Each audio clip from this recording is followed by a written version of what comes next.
Nuestro Padre Jesús Nazareno, sinasamba ka namin, pinipintuho ka namin, aral mo ang aming buhay at kaligtasan. Nuestro Padre Jesús Nazareno, iligtas mo kami sa kamatayan. Ang krus mong pinamatayan ay sagisag ng aming kaligtasan. Nuestro Padre Jesús Nazareno, dinarangal ka namin. Nuestro Padre Jesús Nazareno, inulwalhati ka namin. Nuestro Padre Jesús Nazareno, inarangal ka namin. Nuestro Padre Jesús Nazareno, inulwalhati ka namin.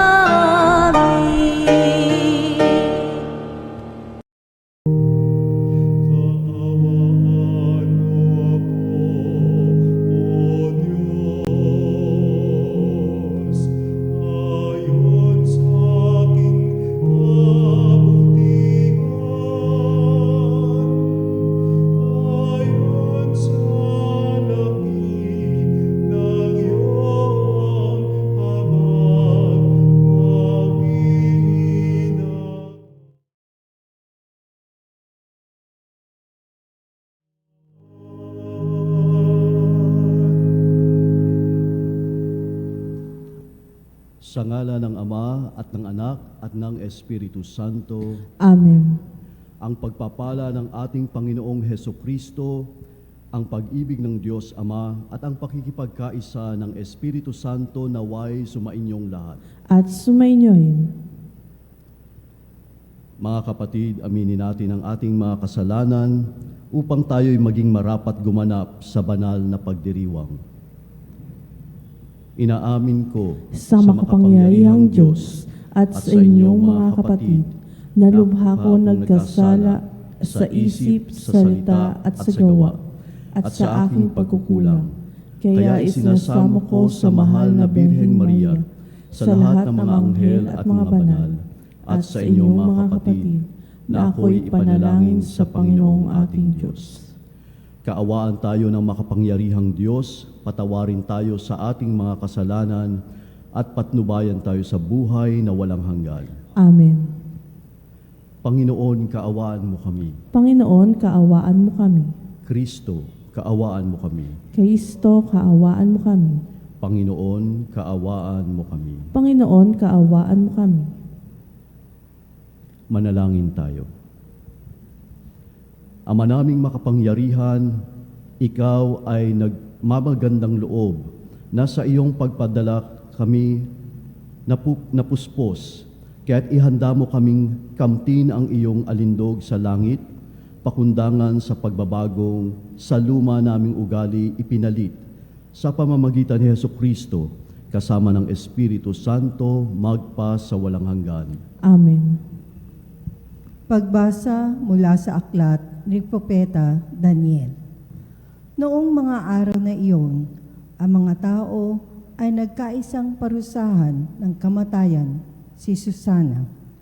Dahil dito, malakas at umiiyak na sinabi ni Susana, Diyos na walang hanggan, nalalaman mo po ang lahat ng lihim at nakikita ang lahat ng bagay bago po mangyari. Alam mo pong walang katotohanan ang ibinibintang nila sa akin. Hindi ko ginagawa kailanman ang ipinararatang nila sa akin. Bakit ako kailangang mamatay? Dininig ng Diyos ang kanyang dalangin. Nang si Susana ay dinadala na sa pagpapatayan sa kanya, isang binatang nangangalang Daniel ang malakas na tumutol. Ayokong mapabilang sa magbububo ng dugo ng babaeng ito. Sabi niya, Tinanong siya ng mga tao, "Ano ang ibig mong sabihin, binata?" Lumapit sa unahan ang binata at nagpatuloy ng pagsasalita, "Mga Israelita, hangal ba kayo at hinatulan ninyo ang babaeng ito nang di muna sinisiyasat at maingat na sinasaliksik ang katotohanan? Kailangang ulitin ang paglilitis. Walang katotohanan ang katibayang inilahad ng dalawang iyan." Nagdudumaling bumalik ang mga tao. Sinabi ng mga pinuno, "Daniel, yamang binigyan ka ng Diyos ng karunungang gaya ng isang matanda. Halika at sumama ka sa amin sa paghatol sa usaping ito." Pagkatapos, nagsalita si Daniel, "Paglayuin ninyo ang dalawang hukom at magkahiwalay ko silang sisiyayatin." Nang mapagluyo na sila, tinawag ni Daniel ang isa at sinabi, "Matandang walang pinagkatandaan, nilalantad ka ng maraming kasalanang ginawa mo. Hindi makatarungan ang mga hatol na iginawad mo. Pinarurusahan mo ang walang kasalanan at pinalalaya ang talagang nagkasala. Di ba sinabi ng Diyos, huwag ninyong parurusahan ng kamatayan ang walang sala? Kung talagang nakita mo ang ipinararatang mo sa babaeng ito, sabihin mo sa akin sa ilalim ng anong puno sila nagtalik ng matutop ninyo."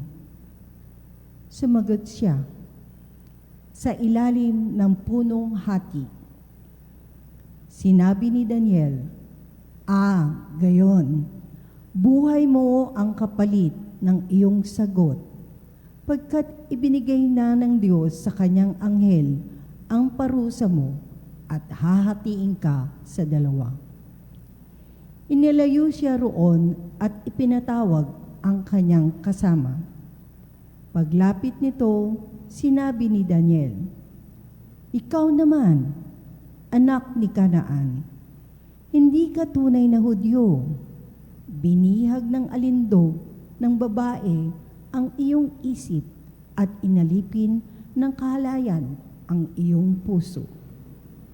Alam na namin ngayon ang ginagawa mo sa kababaihan ng Israel.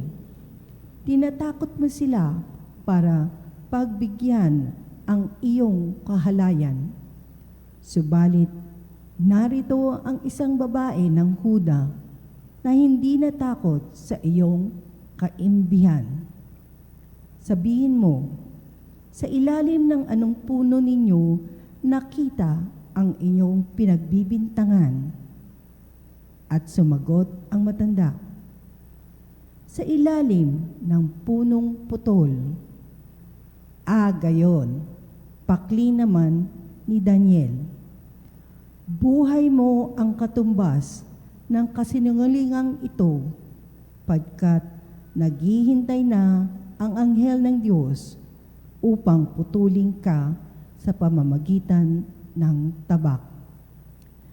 Dahil dito, nagsigawan sa tuwa ang lahat ng nakasaksi at nagpuri sila sa Diyos, sapagkat iniligtas niya ang mga nagtitiwala sa Kanya. Minalingan nila ang dalawang hukom, matapos patunayan ni Daniel na sila'y nagsisinungaling at numpa ng di totoo. Hinatulan silang mamatay. Ayon sa kautusan ni Moises, ang nagparatang ng di totoo ay siyang lalapatan ng parusang nakatakda sa kasalanang ipinaratang niya. Naligtas na nga sa kamatayan ang isang taong walang kasalanan. Ang salita ng Diyos. Salamat sa Diyos. Kahit sa daang madilim, Panginoon, ko'y kapiling. Kahit sa daang madilim, Panginoon ko'y kapiling. Panginooy, aking pastol, hindi ako magkukulang. Ako'y pinahihimlay sa mainam na pastulan at inakakay niya ako sa tahimik na batisan. Binibigyan niya ako niyong bagong kalakasan Kahit sa daang madilim, Panginoon ko'y kapiling. at sang-ayon sa pangako ng kaniyang binitiwan. Sa matuwid na landasi, doon ako inakay. Kahit na ang dang iyo'y tumatahak sa kamrimlan, hindi ako matatakot pagkat ika'y kaagapay. Ang tungkod mo at pamalo, ang gabay ko at sanggalang. Kahit sa daang madilim, Panginoon ko'y kapiling. Sa harapan ng lingkod mo, ikaw ay may handang dulang. Ito'y iyong ginagawang nakikita ng kaaway. Nalulugod ka sa akin, na ulo ko ay langisan, at pati na ang kalis ko ay iyong pinaapaw. Kahit sa daang madilim, Panginoon ko'y kapiling. Tunay na ang pag-ibig mo at ang iyong kabutihan. Sa akin tataglayin habang ako'y nabubuhay. Doon ako sa templo mo lagi mananahan. Kahit sa daang madilim, Panginoon ko'y kapiling.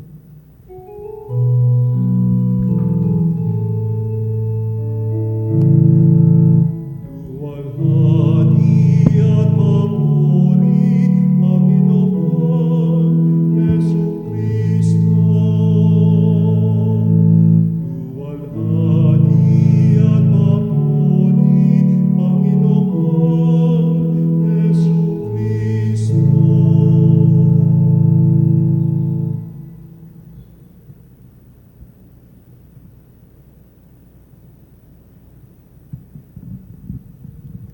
Sumainyo ang Panginoon. At sumainyoin. Ang mabuting balita ng Panginoon ayon kay San Juan. Papuri sa iyo, Panginoon. Noong panahong iyon, si Jesus ay pumunta sa bundok ng mga Olibo. Kinaumagahay, nagbalik siya sa templo. Lumapit sa kanya ang lahat, kaya't umupo siya at sila'y tinuruan. Nooy dinala sa kanya ng mga eskriba at ng mga pariseyo ang isang babaeng nahuli sa pakikiapid. Pinatayo ito sa harapan nila at sinabi kay Jesus, "Guro, ang babaeng ito'y nahuli sa pakikiapid. Ayon sa kautusan ni Moises, dapat batuhin hanggang sa mamatay ang mga gaya niya. Ano ang masasabi mo?" Itinanong nila ito upang subukin siya nang may maisumbong sila laban sa kanya. Ngunit yumuko si Jesus at sumulat sa lupa sa pamamagitan ng daliri. Ayaw nilang tigilan ng katatanong si Jesus, kaya't sila'y tiningnan niya at sinabi ang ganito, "Sino man sa inyo na walang kasalanan ang siyang maunang bumato sa kanya?" At muli siyang yumuko at sumulat sa lupa. Nang marinig nila ito, sila'y isa-isang umalis, simula sa pinakamatatanda. Walang naiwan kundi si Jesus at ang babaeng naroon pa rin sa harapan niya. Tiningnan siya ni Jesus at tinanong, "Nasaan sila? Wala bang nagparusa sa iyo?" "Wala po, Ginoo," sagot ng babae. Sinabi ni Jesus, "Hindi rin kita parurusahan. Humayo ka at huwag nang magkasala." Mga kapatid, ang mabuting balita ng Panginoon. Pinupuri ka namin, Panginoong Heso Kristo.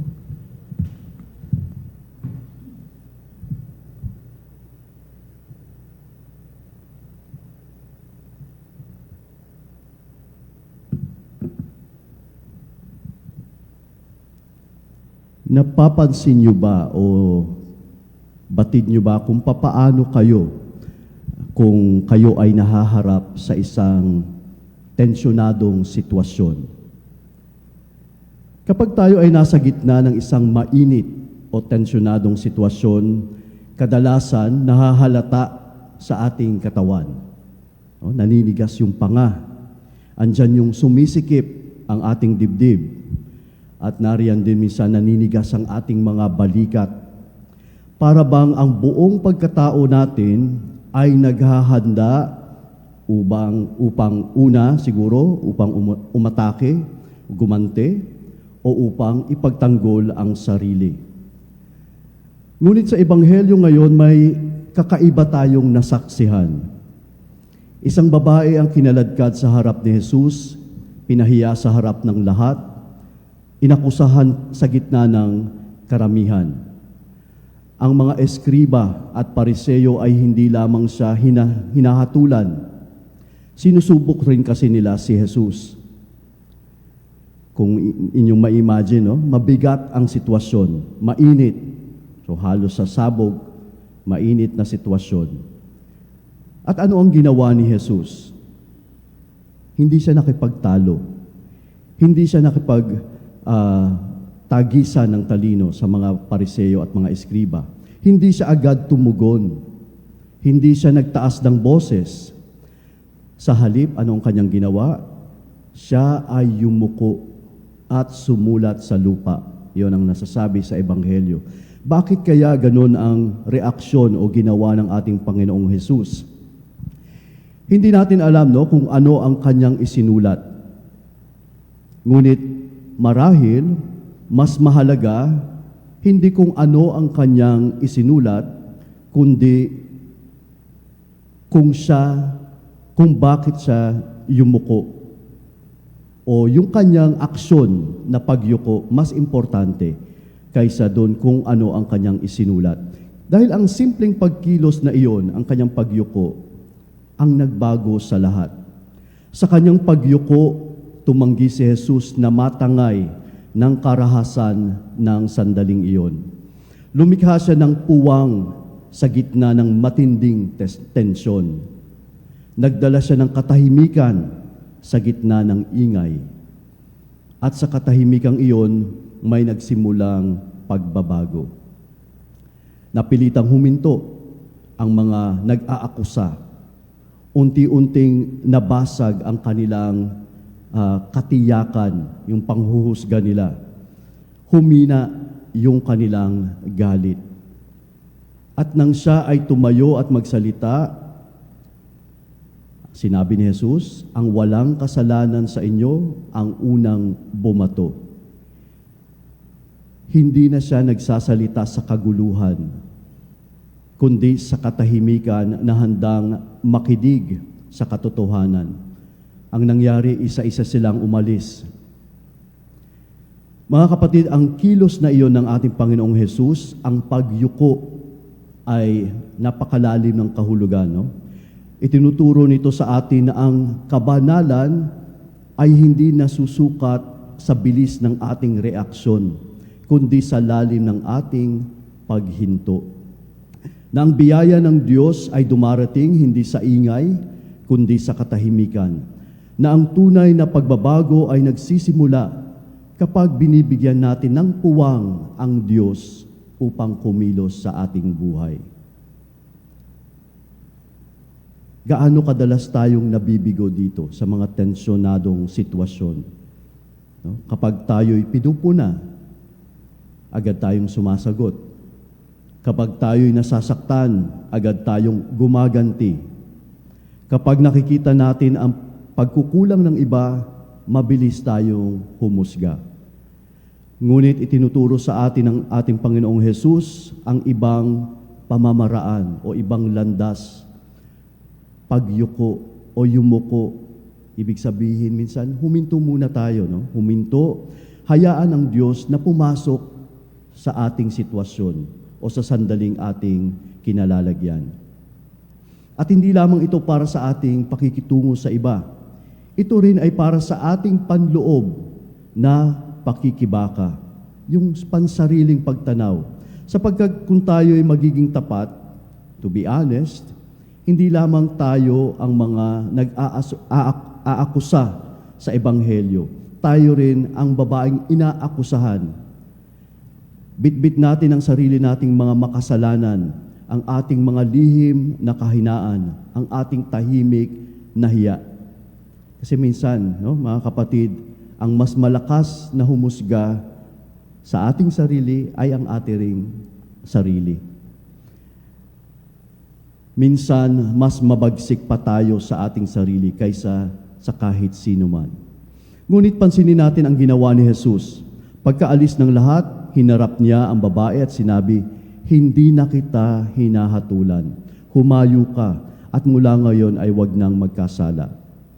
Ito ang puso ng ating Diyos. Awa na hindi humahatol at pag-ibig na tumatawag sa pagbabago. Hindi paghatol, kundi labis na pagpapaubaya. At hindi rin pagpapabaya, kundi isang pag-ibig na nagpapanumbalik ng dangal at nag-aanyaya sa pagbabagong buhay. At dito rin napakaganda ng ugnay ng ating unang pagbasa, ang koneksyon ng unang pagbasa mula sa aklat ni Daniel. Si Susana, tulad ng babae sa Ebanghelyo, ay inakusahan din at hinatulan ng mali. Ngunit itinaas ng Diyos si Daniel upang ipagtanggol siya, ihayag ang katotohanan at ibalik ang katarungan.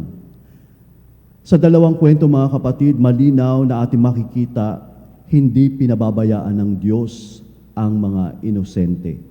Nakikita ng Diyos ang hindi nakikita ng iba. Ibinabalik ng Diyos ang winawasak ng ibang tao. At sa ating awit, no, pinapaalala rin sa awit ngayong araw kung bakit tayo makapagtitiwala sa Kanya. Sinasabi sa awit, "Ang Panginoon ang aking pastol, hindi ako magkukulang. Kahit ako'y maglakad sa madilim na libis, hindi ako matatakot sapagkat siya o ikaw ay sumasa akin." Mga kapatid, ito ang paanyaya ng Kwaresma sa atin, ang yumuko o huminto, hindi lamang sa ating katawan o sa pagkilos, kundi lalong-lalo na sa ating puso. Yumuko sa kababaang loob, yumuko sa panalangin, yumuko at harapin ang katotohanan tungkol sa sarili, hindi may takot, kundi may pagtitiwala. Sapagkat kapag tayo yumuko sa harap ng Diyos, matutuklasan natin na ang Diyos ay hindi nakatayo sa ibabaw natin na may hawak na bato. Siya ay nakaluhod sa ating tabi.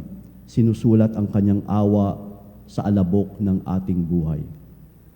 Habang tayo ay naglalakbay patungo sa Pasko ng pagkabuhay, maaring itanong natin sa ating sarili, sa mga sandali ng tensyon o mga tensyonadong sitwasyon, kaya ko bang huminto sa halip na agad tumugon? Sa aking kasalanan, kaya ko bang hayaan na ang awa ng Diyos ang mangibabaw kaysa sa aking hiya? Sa aking panghuhusga, kaya ko bang piliin ang habag kaysa paghatol? Ngayong araw, matuto tayo sa katahimikan ni Jesus, matuto tayo sa kanyang kilos, matuto tayo sa kanyang awa. Kaya ito ang panalangin na aking hinahandog para sa ating lahat. Espiritu Santo, turuan mo kaming yumuko sa aming mga puso tungo sa iyong kapayapaan. Sa gitna ng aming mga alitan, bigyan mo kami ng biyayang huminto. Sa gitna ng aming kasalanan, bigyan mo kami ng tapang na magbalik loob. At sa lahat ng bagay, gawin mo kaming kasangkapan ng iyong awa at habag. Amen.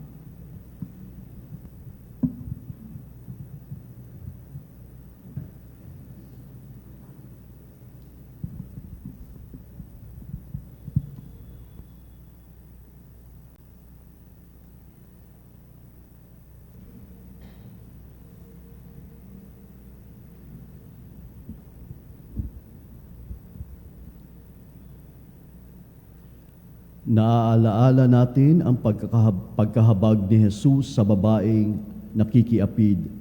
Tumawag tayo sa Kanya sa ating panalangin, nakatitiyak na tayo rin ay Kanyang kahahabagan. Sa bawat panalangin ng ating tugon, Panginoon, dinggin mo ang aming panalangin. Panginoon, dinggin mo ang aming panalangin. Ang mga napalayo sa Diyos dahil sa kasalanan, naway makaranas ng mapagmahal na habag ng tagapagligtas. Manalangin tayo sa Panginoon. Panginoon, dinggin mo ang aming panalangin. Atin nawang iwasan ang paghatol sa iba at sa halip ay tingnan ang ating sariling buhay sa mata ng Diyos. Manalangin tayo sa Panginoon. Panginoon, dinggin mo ang aming panalangin. Ang may mamibigat na pasaning dala ng kahirapan at alalahanin, naway maunawaan na hindi sila iniiwan ng Diyos. Manalangin tayo sa Panginoon. Panginoon, dinggin mo ang aming panalangin. Ang mga nagdurusa dahil sa maling hatol, naway patatagin ng Panginoon. Manalangin tayo sa Panginoon. Panginoon, dinggin mo ang aming panalangin. Ang mga yumao, naway makatagpo ng kaligayahan at kapayapaan sa mga bisig ng Diyos. Manalangin tayo sa Panginoon. Panginoon, dinggin mo ang aming panalangin. Sa ilang sandali ng katahimikan, ipanalangin natin ang kagalingan at natatanging kahilingan ng ating mga Eucharistic advocates.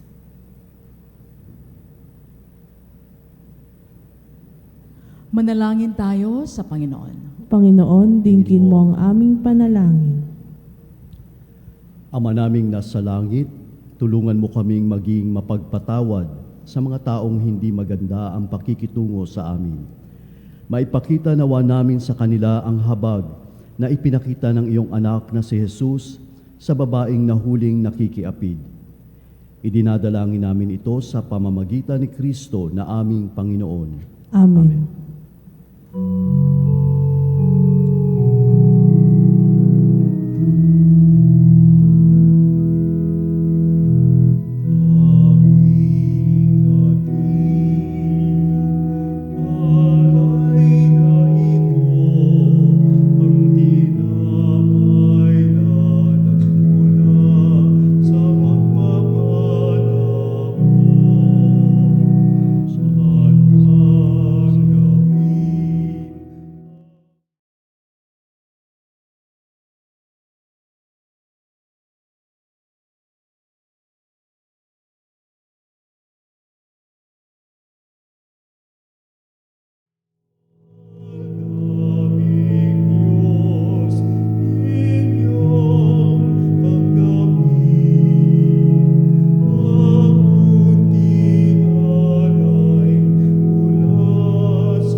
Manalangin kayo mga kapatid upang ang paghahain natin ay kalugdan ng Diyos amang makapangyarihan.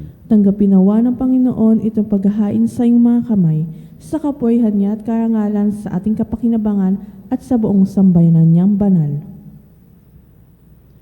Ama naming lumikha, kaming gaganap sa banal na paghahain ay buong galak nawang makaharap na may kadalisayang angkin upang ang bunga ng aming pagtitiis ay maipamalas namin sa pamamagitan ni Hesukristo kasama ng Espiritu Santo magpa sa walang hanggan. Amen.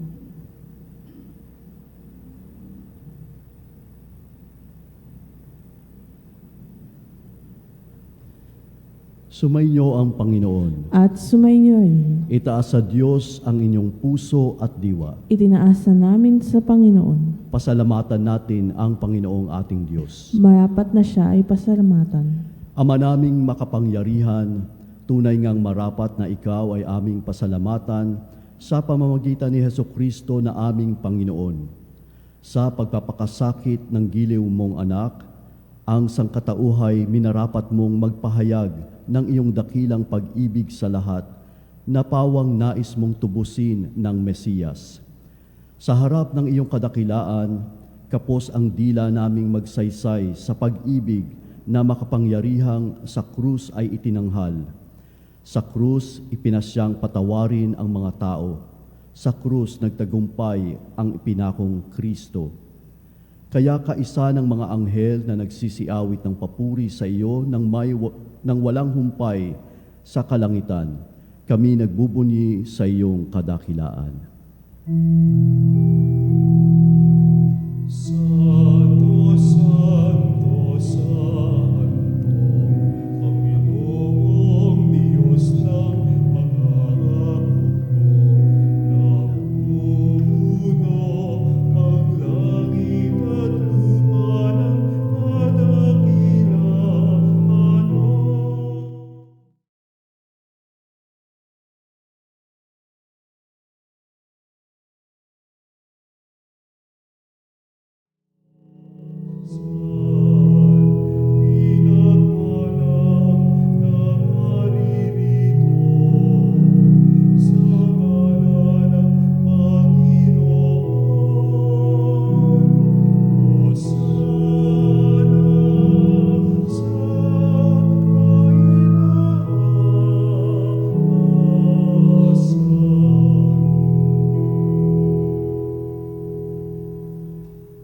Ama naming banal, ikaw ang bukal ng tanang kabanalan. Kaya't sa pamamagitan ng iyong Espiritu, gawin mong banal ang kaloob na ito, upang para sa amin maging katawan at dugo ng aming Panginoong Heso Kristo. Bago niya pinagtiis ang kusang loob na maging handog, hinawakan niya ang tinapay, pinasalamatan kanya, pinaghati-hati niya iyon, iniabot sa kanyang mga alagad at sinabi, "Tanggapin ninyong lahat ito at kanin. Ito ang aking katawan na ihahandog para sa inyo."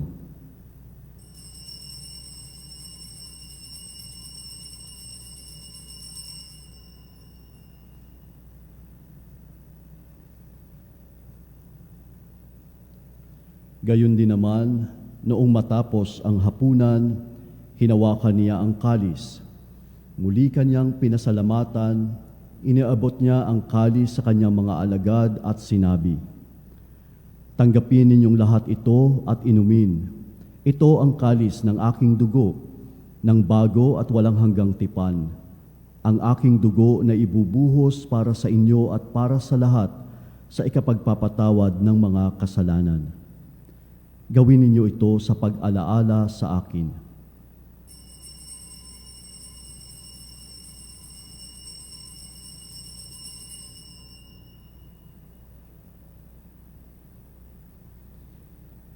Ipagbunyi natin ang misteryo ng pananampalataya.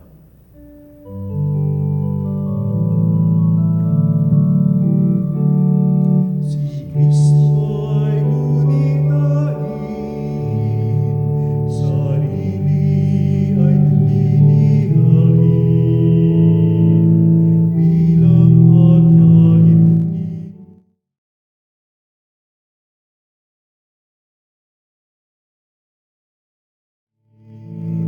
Hanggang sa siya'y dumating, hanggang sa siya'y dumating. Ama, ginagawa namin ngayon ang pag-alaala sa pagkamatay at muling pagkabuhay ng iyong anak, kaya't iniaalay namin sa iyo ang tinapay na nagbibigay buhay at ang kalis na nagkakaloob ng kaligtasan. Kami nagpapasalamat dahil kami iyong minarapat na tumayo sa harap mo para maglingkod sa iyo. Isinasamo namin kaming magsasalo-salo sa katawan at dugo ni Kristo ay mabuklod sa pagkakaisa sa pamamagitan ng Espiritu Santo. Ama, lingapin mo ang iyong simbahang laganap sa buong daigdig. Puspusin mo kami sa pag-ibig kaisa ni Leon na aming Papa at ni Elias na aming Obispo at ng Tanang Kaparian. Alalahanin mo rin ang mga kapatid naming nahimlay ng may pag-asang sila'y muling mabubuhay, gayon din ang lahat ng mga pumanaw. Kaawaan mo sila at patuloyin sa iyong kaliwanagan. Kaawaan mo at pagindapatin kaming lahat na makasalo sa iyong buhay na walang wakas. Kaisa ng mahal na Birheng Maria na Ina ng Diyos, kaisa ng mga apostol at ng lahat ng mga banal na namuhay dito sa daigdig ng kalugod-lugod sa iyo. Maipagdiwang nawa namin ang pagpupuri sa ikararangal mo sa pamamagitan ng iyong anak na aming Panginoong Heso Kristo.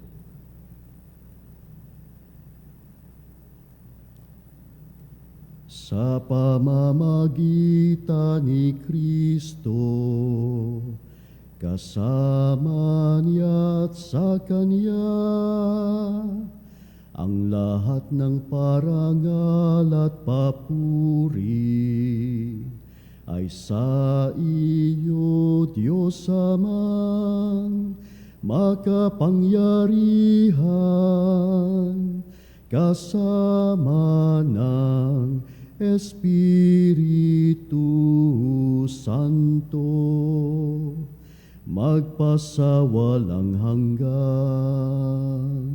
Amen.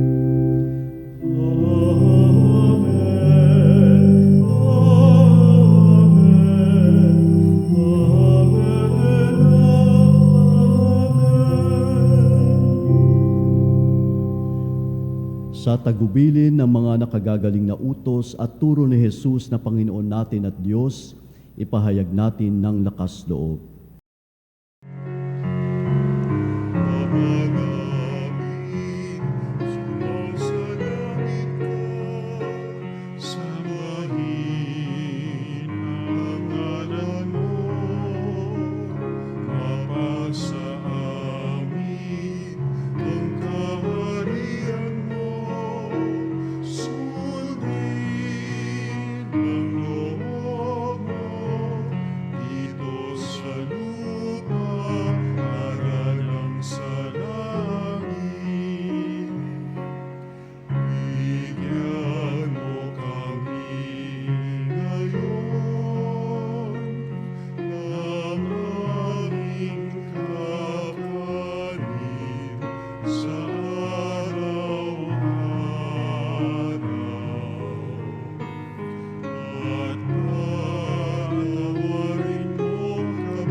Hinihiling namin kami iadya sa lahat ng masama, pagkalooban ng kapayapaan araw-araw, iligtas sa kasalanan at ilayo sa lahat ng kapahamakan, samantalang aming pinananabikan ang dakilang araw ng pagpapahayag ng tagapagligtas naming si Heso Kristo. Sapagkat iyo ang kahayaan at ang kapangyarihan at ang kapurihan, magpakailanman. Amen. Panginoong Heso Kristo, sinabi mo sa iyong mga apostol, kapayapaan ang iniiwan ko sa inyo, ang aking kapayapaan ang ibinibigay ko sa inyo. Tunghayan mo ang aming pananampalataya at huwag ang aming pagkakasala. Pagkalooban mo kami ng kapayapaan at pagkakaisa ayon sa iyong kalooban, kasama ng Espiritu Santo, magpa sa walang hanggan. Amen. Ang kapayapaan ng Panginoon ay laging sumainyong lahat. At sumainyo'y Magbigayan tayo ng kapayapaan sa isa't isa.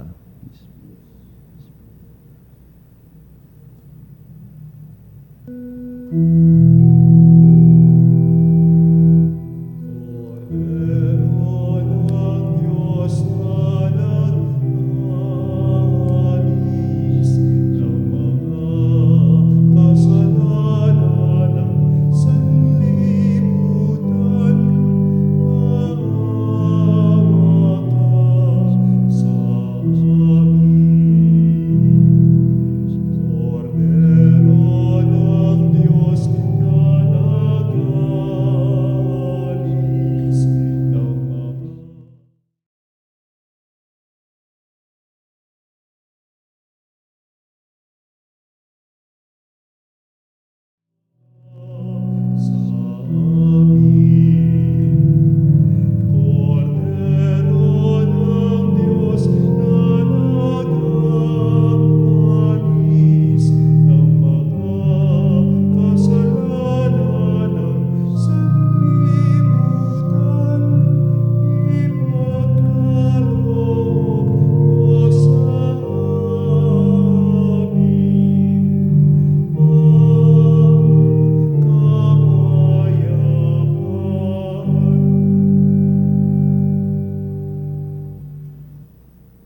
Ito ang kordero ng Diyos.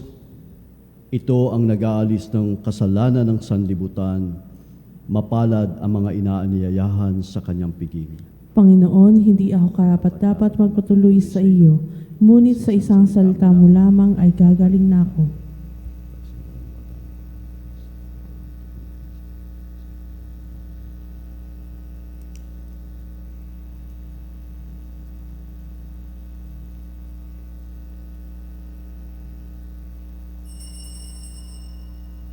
Mga kapanalig, ating dasalin ang komunyong espiritual. O Jesus, nananalig ako sa pananahan mo sa kabanal-banalang sakramento. Minamahal kita higit sa lahat at hangad ka ng aking kaluluwa. Hindi ko man matatanggap ngayon ang iyong katawan at dugo, inaasahan ko na patuloy kang mamumuhay sa aking puso. Naniniwala ako na narito ka at kaisa ka ng aking buong pagkatao. Huwag mong ipahintulot na mawalay ako sa iyo. Amen. Panalangin para sa kapayapaan at Panalangin sa karangalan ng Nuestro Padre Jesus Nazareno.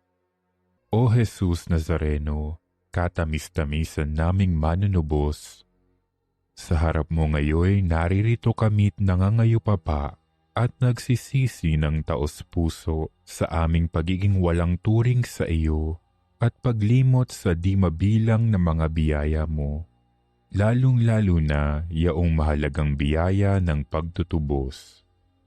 Dinaramdam namin at pinagsisisihang labis, Panginoon ko, ang pagkakasala namin sa iyo.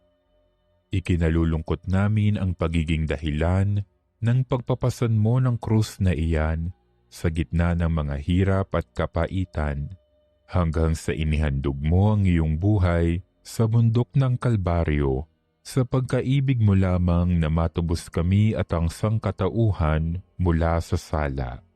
Pakabanalin mo, O Panginoon, ang aming pagnanais at ipagtanggap mo sa amin ang iyong biyaya. Maging tagapamagitan nawa ang iyong ina, ang kalinis-linisang Birheng Maria.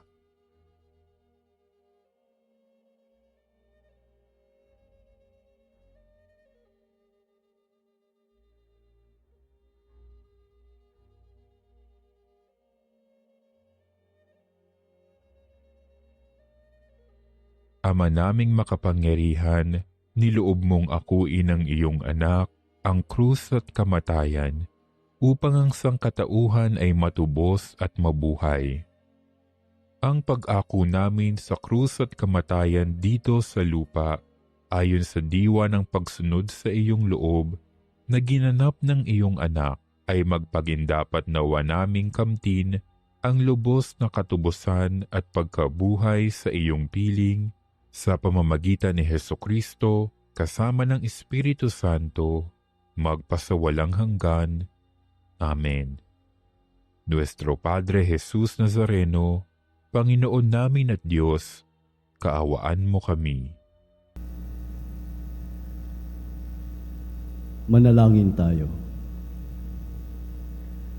Ama naming mapagmahal, kaming pinapakinabang mo sa piging ng iyong pagpapala, ay pamalagiin mo nawa nitong walang hilig na masama, at sa gayoy maliksi naming masundan ang yapak ng halimbawa ni Jesucristo, ang aming tagapamagitan, kasama ng Espiritu Santo, magpa sa walang hanggan. Amen.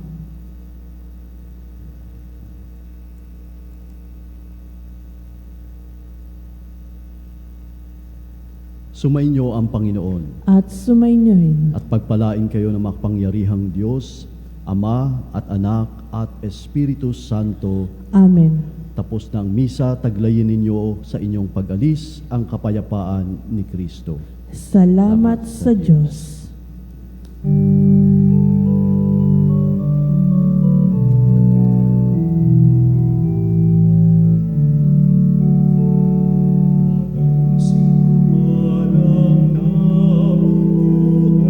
Para sa sarili lamang, walang